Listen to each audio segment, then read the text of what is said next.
मोदी सरकार 3.0 ने अपनी पहली परीक्षा डिस्टिंक्शन के साथ पास कर ली है। अब राज्यसभा में बिल पर चर्चा की जाएगी। आज चर्चा होने जा रही है। लोकसभा में बिल के पक्ष में 288 सांसदों ने वोट किया और पर बिल के विरोध में 232 वोट पड़े।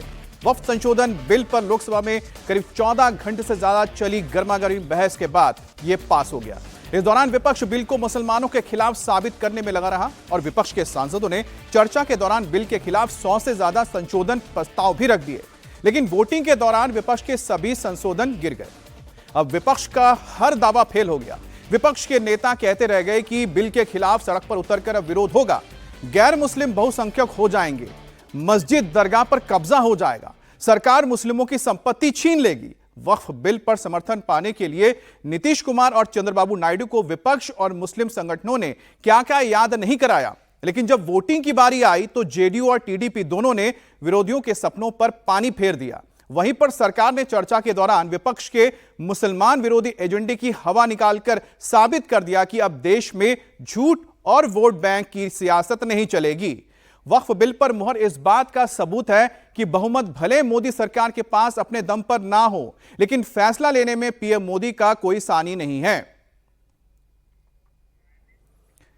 तो लोकसभा में 288 वोट के बलबूते पर वक्फ बिल पास हो गया है। इसके खिलाफ 232 वोट पड़े हैं और इसके हक में यानी कि इसके समर्थन में 288 वोट पड़े हैं।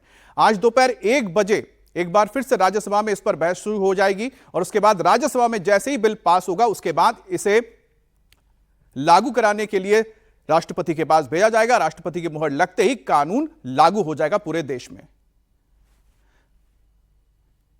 लोकसभा में आधी रात तक बहस होती रही। दोपहर 12 बजे यह बहस शुरू हुई थी और बिल पर जो बहस है आधी रात तक चलती रही। इस दौरान विपक्ष की तरफ से बिल में 100 से ज्यादा संशोधन पेश किए गए, लेकिन रात तक ये सारे संशोधन ध्वनि मत से खारिज हो गए। कांग्रेस की तरफ से इमरान मसूद ने 22 संशोधन प्रस्ताव रखे थे, जबकि गौरव गोगोई ने 10 संशोधन का प्रस्ताव रखा था, अमेंडमेंट की मांग की थी। इनके अलावा ओबीसी के सारे संशोधन भी खारिज हो गए।